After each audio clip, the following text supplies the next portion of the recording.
I'm Leanne Hadley. Welcome to Pieta. We are continuing our study of this book, The Serviceberry. The Serviceberry Abundance and Reciprocity in the Natural World. I'm really glad that you're here today, and I just want to get started so that you can get started with your discussion for tonight or today, whenever you're meeting. So I'm going to light our sacred candle. Pieta is a spiritual movement of love and compassion towards ourselves, others, the earth, and all God's creatures. And I light this candle for all of you and for me to just enter a time where we remember that we are trying to become more spiritual through compassion, grow our spirituality through compassionate words and deeds. So you are welcome here. If you are sitting in the light of this candle, you are welcome here. Let's begin with our Pieta prayer, and then we'll go into our lesson for today. Let us pray. Take a breath. Be here right now. And hear our prayer. Let me be in the world with nothing to prove, letting go of all expectations and judgment. May I give and receive compassion. May I care for others and receive their care. May I love deeply and receive love. May I be in the world with nothing to prove. May I be Pieta. All right, I'm glad that you're here. We have been spending the last few weeks on this book, and I just want to review kind of where we're at. So first we started by noticing the abundance in our lives, the free things that are ours every day, plus friendship, family, all those things that are abundant. And then we wanted to develop a culture of abundance as opposed to scarcity. Most everything in our lives, we're afraid we're going to lose it. We're afraid there won't be enough next. So we're just trying to sit with the abundance rather than move into a place of like, what if this goes away or what if something happens? When we sit in this place of abundance rather than scarcity, then it leads to appreciation and reciprocity. So we're so grateful. If we were cups, we would fill with all this gratitude and then we would overflow. We would give back. So things are given to us freely with abundance, and we are appreciative, and we then give it back in return. And then we talked about comparing the gift economy to the commodity economy. So the gift economy is where things are freely given to us, and that leads to a sense of gratitude. Where commodity economy, where things are bought and sold, once you buy something, you don't feel the need to give back to somebody because you've already paid for it. So once money comes into the picture, then we kind of lose this idea of this reciprocal abundance, which keeps going and going and going. And the challenge for all of us is to live in a mindset of a gift mindset in the middle of the reality of capitalism and the way we pay with things with money, and we have savings accounts and all that. So tonight, we're going to look at a Native American concept called honorable harvest. So before we get there, I just want to ask a quick question, and I just want you to take a few moments and think about this. Where do you experience gift economy every day in your lives? Like just about every day. Take a moment and just ponder that. The first thing that came to my mind was when you do the thing at like Starbucks and somebody buys your Coke or your iced tea or coffee or whatever you get at Starbucks, and then you pay for the car behind you and they pay for the car behind you, like these random acts of kindness. I love those. That's a gift economy. You just don't even expect it. Somebody leaves a little gift card on your door or something like that. The other is dinner parties, where someone invites you into their home and they just want you to have a good time. There's nothing that you pay for. It's just a party, a little dinner that they've cooked for you. Thank you gifts for no reason. Those are gift economy. When we share from our garden, I have a family that's been giving me green beans, half runners, my favorite, all summer long, and I cannot tell you how grateful I am to them that they shared of their abundance with me. Passing down clothes from one child to another. This is gift economy, where you share what you have with somebody else, and it's all around us. So what we want to do is start looking for those things and being like, wow, that was gift economy. And so when we start doing that, then we're going to notice it more and more and more. And then in her book, she talks about that we sort of have a hybrid gift economy in a lot of ways in the United States. We have things that are paid for by our taxes, but they're shared spaces for everybody, and we learn to cooperate in the middle of those shared spaces. So things like a library, where you can get a book, you don't have to pay for the book, you can read it, and then you take it back so that somebody else can read that book. Our park system, paid for mostly by tax dollars, but we all enjoy the park space and have to live in community there. Museums, the same way. Many museums are free or at a nominal cost just because, they're meant to be shared with the whole community. That's why they were built. So she talks about sort of this hybrid gift economy, and then she talks about other countries who have like social democracies, and she talks about what they do. And she said, they look a lot like capitalism, but they just pay more in taxes, and so their taxes do more. So, for example, they provide free universal health care, education for everyone, including college, elder care, family support, and investment in sustainability. And she says the Nordic economies have been termed cuddly capitalism, in contrast to the United States, which is often called cutthroat capitalism. So again, it's this idea of how much are we willing to share, even of our money, to put into these places where everybody receives what we have. And I think one of the biggest challenges in capitalism is that it's just based on accumulation, and not necessarily giving back. I've got my money, I've worked for my money, I own my money, why should I share my money? So I love this idea of cuddly capitalism, and what would it look like if the United States became a cuddly capitalistic society? I can't even imagine it. Anyway, she talks about that. But then she says that this idea of cutthroat capitalism, and that capitalism is the only method that people will respond to, was really coined by a man named Garrett Hardin. And he actually got this from somebody who'd written almost in the 1830s, I think. And this was like in the 1950s or something. And he calls it the tragedy of the commons. He said, the shared notion is that if we tried to share our resources, for example, a meadow where all the farmers are allowed to graze their sheep freely, that it would be eventually destroyed by competing self-interest. In this theory, his theory, the tragedy of the commons, the people involved are assumed to behave with a strict self-interest of the rational economic man. So what it means is that if left to our own devices, we're very greedy.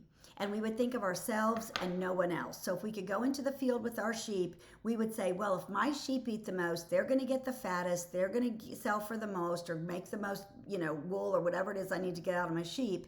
And that my selfishness would keep me from sharing the land. So in this man's economy, or in his way that he's thinking, he's like, we have to have a really involved government. We have to have people who tell us what to do. We have to have rules. We have to have a lot of things, because we as human beings are incapable of sharing what we have. And that's kind of the ground, the foundation for capitalism, that we need to make sure that nobody gets too much, that everybody gets enough, and that people left on their own can't do it. We can't figure out how to make gift economy work. We have to have a different kind of economy, is what he's basically saying. But there are other economists, and she talks about one later with this donut economics, that debate the truth of this. They say it kind of goes back to how you see people.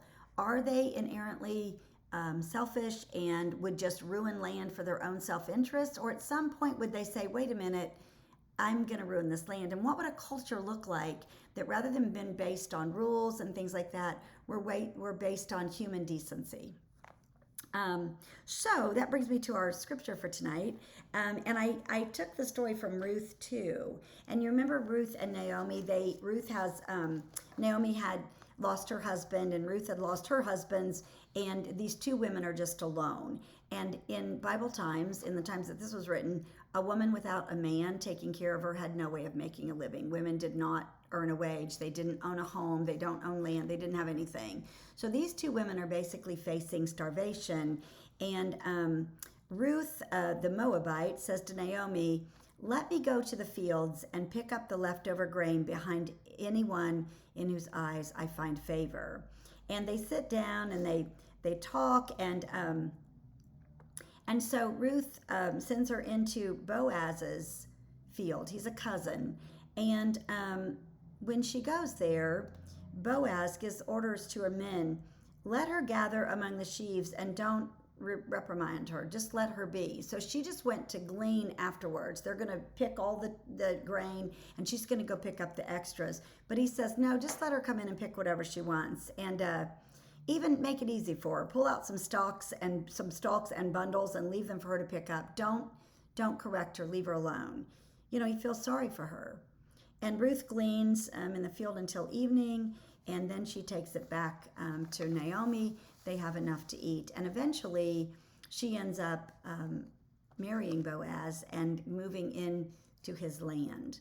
So the notion of gleaning is something that was very old in Bible times, and it's kind of this awareness that there are people who have a lot. They own the fields. And then there are the workers that work in the fields, and then there are the people that don't even have the benefit of working in a field. And God makes it very clear in the Bible that you should always think of the person that comes after you. So they plant the field, they harvest the field, and then there's these leftovers, and God says, leave that for the alien, for the person who has nothing. And then those people were able to come through the field and pick them up. So gleaning is a very old thing, and it really was gift economy. So if you had nothing, the landowner would gift you with the leftovers, which doesn't sound like that nice of a gift, but when you're starving, a leftover goes a long way. And then in the Bible, it also said, be aware of the land. Every 7 years, don't plant anything. Let it replenish itself. Leave it. In the Bible, we're encouraged to think about not only our own interest, but also the interest of other people. And gleaning and the leaving the land fallow every 7 years was two examples of that. So when you read the story of Ruth and Naomi, the book is called Ruth, and so we're all like, oh, Ruth was so whatever. But really the hero of this story is Boaz, who is generous with what he has. He has it, he gives it away, and in doing that, he ends up falling in love and getting married and has a happy end to his story. But even if he wouldn't have married Ruth or fallen in love with her, he was willing long before that to share what he had, to be aware that I have all this and somebody's going to need it. It's about sharing the land, sharing the harvest, realizing that while we plant the harvest comes from God. And this is kind of the honorable harvest that we talk about. So in your book, on page, on page 62,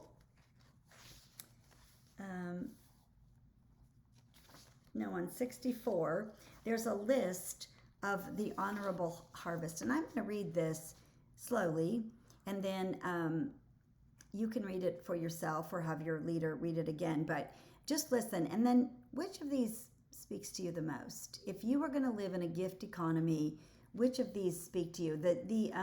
This harvest thing is the way they treat each other, the way they share the land. And it was never written down. It was just how they treated each other. And she says, it's not written down, but I've written it down from what I've learned, from her indigenous experiences. So this is, in fact, she says, the guidelines of the honorable harvest were not usually written down, but they were reinforced in the small acts of daily life. If I was to list them, it would look something like this. So just in the way they treated the land and each other, people learned these principles, and they're beautiful. Let me read them to you, and then for your discussion, what I want you to do is choose the one that speaks to you, and maybe you could commit to doing that this week. So this is the list. Know the ways of the ones who take care of you so that you can take care of them. Introduce yourself. Be accountable as the one who comes asking for a life. Ask permission before taking, and abide by the answer. Never take the first one, never take the last. Take only what you need. Take only that which is given. Never take more than half. leave some for others. Harvest in a way that minimizes harm. Use it respectfully, whatever it is. Never waste what you have taken. Share. Give thanks for what you have been given. Give a gift in reciprocity for what you have taken.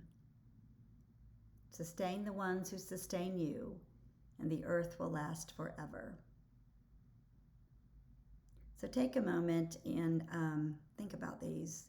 And then which one of these stuck out to you, and how are you going to do that? How are you going to make sure that you do that? So let's say, for example, it was take only that which is given. Now ponder that.